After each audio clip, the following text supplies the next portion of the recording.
Well, colleagues and friends, it falls to me to provide some closing remarks to our 2 days of discussions and conference this afternoon. I'm delighted to do so, of course.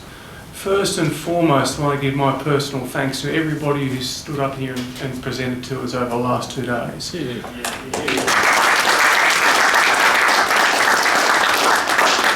I, for one, have found the presentations fascinating and engaging, so thank you all. Of course, I need to thank the organisers as well, not just Andrew but his team, but MHHV across the board. I've had the opportunity to attend a number of conferences put on by the organisation. I think this one was outstanding, but I always enjoy coming to participate in events like this, so thank you. But given we have listened to so much in such a short amount of time, I thought I would spend 1 or 2 minutes just recapping some of the things we've managed to discuss. And if I cast our minds back only a day ago, Peter, to the keynote that you provided to us, ideas like some of the risks involved in doubling down with great and powerful friends, coming to terms with their own strategic circumstances, an idea of a national strategy, which came up a few times as we discussed as well. And I thought most poignantly, for me at least, the idea that strategic decision making has to be contested. There needs to be a debate. We can't always exist within our own echo chamber. From that we moved to a panel called the Post-War Chill. David Lowe spoke to us about Menzies' national security state and the influence or the context of nation building, or the national project within that. And Michael Baltman talked to us about the contributions and significance of operations at Woomera. While Elizabeth Tynan talked about power imbalance with respect to our great and powerful friends and perhaps some of those colonial historical influences on Australian decision makers. We then moved on to a panel called Forewarned and Forearmed. I think that he's had to leave, but I thank David Schaefer for his discussions on the establishment of the JIC and some of the challenges we faced in the early Cold War period with regards to intelligence and intelligence assessments. Before Claire Bergen's presentation, thank you Claire, on early or nascent Australian signals intelligence capabilities.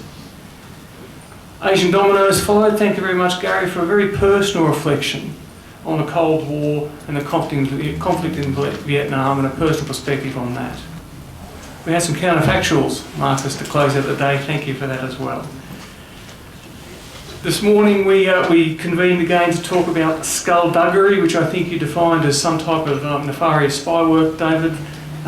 Reece talked to us about ASIO in the Cold War and reminded us, thankfully didn't show us, about one remarkable photo that he's seen.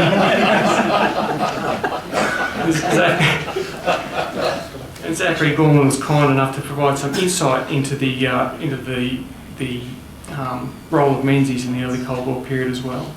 From there we moved to alliances or realliances, and Pete Dean spoke to us about the US-Australian relationship in the Cold War and reminded us that we have never been supplicants. Our wars are of our choosing, and so too we have a national interest when we think about our alliance relationships as well, despite some of the background noise that we tend to hear. We had a panel on who won the Cold War. I'm not sure we decided who won the Cold War, but an interesting discussion nonetheless before some panels on air, sea and land. Thank you Ross Mahoney on the politics of air power, Martin James on the nuclear options for the RAAF. I thank Eric Eklund and Andrew Kilsby, his reflections on the sovereignty in the RAN, followed by Tom Lewis. He's here, Tom, still. Thank you, Tom. Submarines in the Cold War. I got the feeling, Tom, there was so much more you'd like to have shared with us, but possibly can't.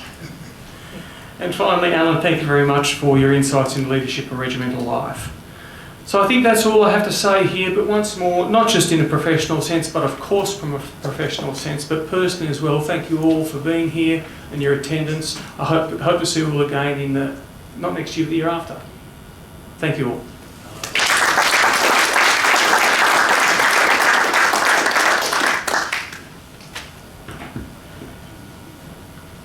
Thank you very much, Craig. I appreciate you doing those closing comments, mainly because I used to have to do it, and I think I made the co-conveners understand that I wasn't going to do it again.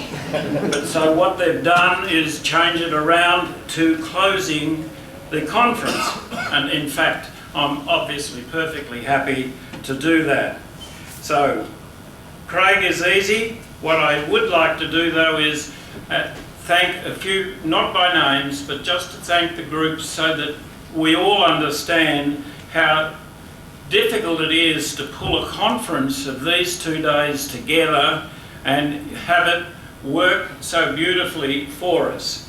And obviously that's to all the speakers, pardon me, and I need to go back to my opening remarks where I said Professor Blaney asked us to be relevant. I believe that we've succeeded in doing that, and in doing that, the other people to thank are my committee or co-committee members, and the co-conveners. They've had enough, but we'll thank them when we get back to the next meeting. And I also want to thank, because it's not that easy, each of the panel chairmen that looked after the speakers in their little sessions. Very, very important. And I more particularly want to single out Jason McGregor hiding behind this sign. Every conference we have, he hides behind that thing, and I don't think the conference would work. Oh, I should have mentioned Tinkerbell, shouldn't I? Because that's a very specific job. But Jason, once again, thanks very much. And while on that topic, all speakers who have not filed a paper to Jason, stand admonished and get one to him so we can get it into a publication of some description and or hopefully as well onto our website. Pardon me. The other part is the quiet part, and that is what I mentioned right at the start, our sponsors, but I'm particularly pleased that Pat of the, pardon me, the National Archives of Australia, Victoria Division, is still present with us, and we are hopeful that we will have all that material on ASIO up on our website in some shape or form. And I'm saying this publicly so you'll be embarrassed if you don't do it. The other ones are Echo Books, who we know very good through Marcus Fielding and others, the History Guild, Big Sky Publishing and their offer of The Art of Sacrifice to everybody that was in attendance. That's an extraordinary contribution, and I'm delighted about that. So from that point of view, to all those sponsors, and as I mentioned when we started, how supportive Waverley RSL and their staff are with holding us all together. So having said all that, if I've missed something, bad luck, but I now have great pleasure. But I must say, and Murray Duckworth talked about it, I have found I knew nothing about the whole of these topics. I knew a little few headings, but having sort of lived through the experience, time and time again in every presentation, except on that bloody submarine, every presentation I went, oh, is that what happened? I had no idea what surrounded me as a person, and I'm sure a lot of you all felt exactly the same way. So finally, I officially declare this conference closed and safe trip home.